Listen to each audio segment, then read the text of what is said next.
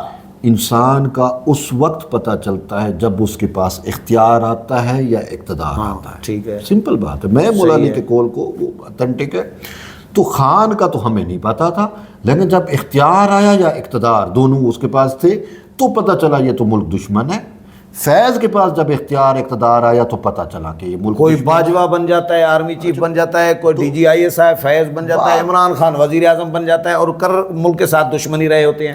تو بات یہ ہے کہ وہ تو دیکھیں جب ان کے پاس اختیار، یہ سوال ہے ویسے، اختیار سے پہلے تو یہ ملک دشمن نہیں تھے، سمپل سی بات ہے۔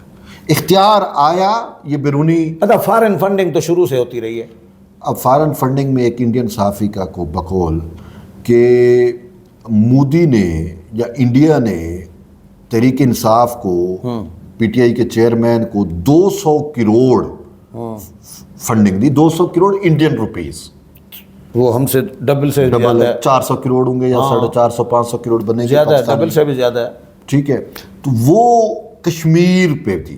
اچھا، یہ جو کشمیر بیچا گیا، دیکھیں کشمیر بک گیا، خان صاحب نے کوئی ریزسٹنس نہیں کی۔ خان صاحب نے کہا دعا کرو، یہ تقریر میں کہا دعا کرو مودی جیت جائے، کشمیر کا مسئلہ حل کرے گا، بس وہ اس نے 200 اور حل کیا جس طریقے سے، اور اس نے کہا کہ بھائی ہم جمعے کو دھوپ میں کھڑے ہو سوگ منائیں گے، ایک جمعہ منایا صرف، بس۔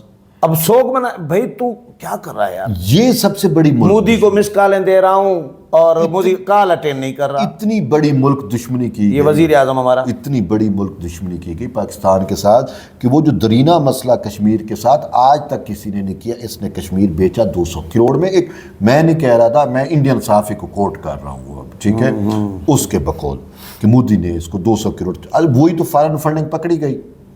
اچھا وہی پھر یہ بھی ہے کہ بھئی اسرائیل پاکستان میں یا را جو ہے وہ را کے تھرو اپریٹ کرتی ہے، اسرائیل اس کی ایجنسی جو ہے موساد تھرو را پاکستان میں اپریٹ کرتی ہے، تو یہ دونوں گٹھ جوڑ ہے۔ اور ایسے بندے کا کہہ رہے ہیں کہ فوجی ٹرائل نہیں ہونا چاہیے۔ اب فوجی ٹرائل میں اس کو یہ پتا ہے کہ اب اس کے خلاف 2 کیسز بنتے ہیں فوجی ٹرائل کے، ٹھیک ہے، اور دونوں کی نوعیت ڈیفرنٹ ہے۔ ایک ثانیہ نومئی ہے، اس کا مین کلپریٹ خان صاحب خود ہے۔ ان کے وہ جو توبہ طیب ہوئے PTI کے رہنما، تو وہ کہتے تھے کہ بابا اس نے ہمیں ٹریننگ کرائی تھی، اس سارا انوالو وہ خان صاحب پہ ڈال کے جا چکے ہیں، تو خان صاحب اس میں مین کلپریٹ بنتے ہیں۔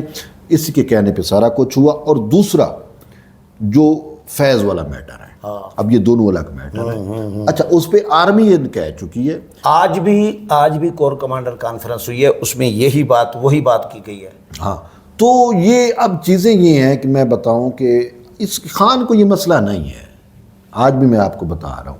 اگر آرمی کہہ چکی ہے، اب آرمی کو یہ پتہ ہے، اسٹیبلشمنٹ کو پتہ ہے، ہمارے ویورز کو پتہ ہے، پاکستان کی عوام کو پتہ ہے کہ بھائی اس کو جہاں جدھر سے بھی کسی مقدمے میں ٹرائل کورٹ نے ملٹری سزا ملی، ملٹری میں سے سپریم کورٹ اور ہائی کورٹ میں اس کو ریلیف ملا، اور آج بھی دیکھیں تحریک انصاف ہر جگہ سے ناکام ہو گئی، پولیٹیکلی بھی تقریباً اب ایک ہی محاذ رہا ہے، وہ ہے عدالتی محاذ۔ اور آج بھی عدلیہ میں بیٹھے ہوئے عمران پروجیکٹ یا فیض نیٹ ورک کے زیر اثر جو ججز رہے، وہ آج بھی یہ سمجھ رہے ہیں کہ ہم اپنے خان کو ریلیف دلوا دیں گے۔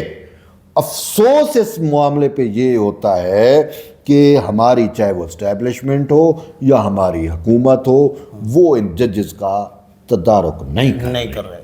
وہ عدالتی محاذ پہ یا تو شکست تسلیم کر چکے ہیں یا وہ ڈیل کر رہے ہیں۔ آپ آنے والے دنوں میں دیکھ لیں گے۔ آج میں آپ کو بتاؤں کہ وہ ایک ججز کی تعداد بڑھانے والا بل تھا تو وزیر قانون نے اس کی مخالفت نہیں کر دی، مخالفت میں کہ ڈیفر کرا دیا، سوری ہاں وہ ڈیفر ہو گیا۔ کیوں ڈیفر کرایا؟ پیش ہونے دیتے، حکومت اڈاپٹ کر لیتی، کیوں نہیں کیا حکومت نے؟ اٹ مین کہیں نہ کہیں کوئی اور دال میں کالا ہے۔ مجھے یہ بتائیں، جب باجوہ صاحب کا معاملہ آتا ہے، ایکسٹینشن کا میٹر ہے، ٹھیک ہے، ڈنڈا دلوا کے پارلیمان سے ایکسٹینشن لی گئی، وہ باجوہ اہم ہے یا یہ ملک بچانا اہم ہے؟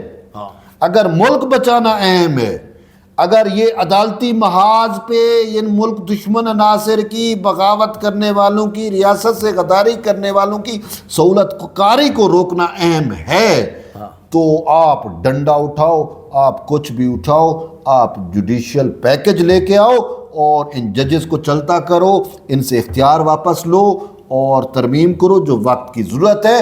اگر آپ نہیں کر رہے، آپ اس ملک جو نہیں کر رہے، جو رکاوٹیں ڈال رہے ہیں یا جو کہیں گے جو ہے وہ تاریخ میں جو ہے نا ان کو اچھے نام سے یاد بل آج 4-5 بڑے امپارٹنٹ قومی اسمبلی میں بھی پیش ہوئے اور کل پیش ہوئے سمجھے، اور سینٹ میں بھی وہ بل سپریم کورٹ کے ججز کی تعداد بڑھانے والا وہ بل لگ گئے، وہ کسی اور کا تھا، یہ بل کسی اور کا ہے قومی اسمبلی والا، لیکن وہ مقصد ایک ہی ہے، تو حکومت دونوں کو کلپ کر کے وہ کر لے گی نا آپس میں جوڑ کے، ٹھیک ہے، لیکن مجھے لگ رہا ہے کہ حکومت کچھ نہ کچھ کر رہی ہے۔ ہم تو دعا کرتے ہیں اور ہم بار بار یہی کہہ رہے ہیں کہ اگر حکومت کچھ نہیں کرے گی تو حکومت تاریخ میں بددیانت ٹھہرے گی۔ حکومت جو تاریخ تو اپنا لکھی جا رہی نقصان کریں گے، جیل میں پڑے اپنا ہوں گے، نقصان کریں یا نہ کریں، تاریخ کا نقصان کریں گے، اس ملک کا نقصان کریں گے، ریاست کا نقصان کریں گے، اس آئین کا نقصان کریں گے، اپنی پارلیمان کی سپرمیسی کا نقصان کریں گے، اور یہ ایسے نقصان ہے جن کی پھر وقت تلافی بھی نہیں کر چلو سکتا۔ انتظار کرتے ہیں، اسلام آباد ہائی کورٹ کو بھی دیکھتے ہیں کہ اسلام آباد ہائی کورٹ عمران خان کی درخواست پہ کیا کرتی ہے، اور پھر سپریم کورٹ میں معاملہ پہنچتا ہے یا فوجی ٹرائل ہوتا ہے، کیا ہوتا ہے، اس کا تھوڑا انتظار کرتے ہیں۔ چلو فی الحال تبصرے جاری رہیں گے، اپڈیٹ دیتے رہیں گے۔ ویورز، طیب کے ساتھ پروگرام آپ نے سنا، امید ہے پسند آئے ہوگا۔ اگلے پروگرام میں پھر ملاقات ہوگی، تب تک اجازت چاہتا ہوں، اللہ حافظ۔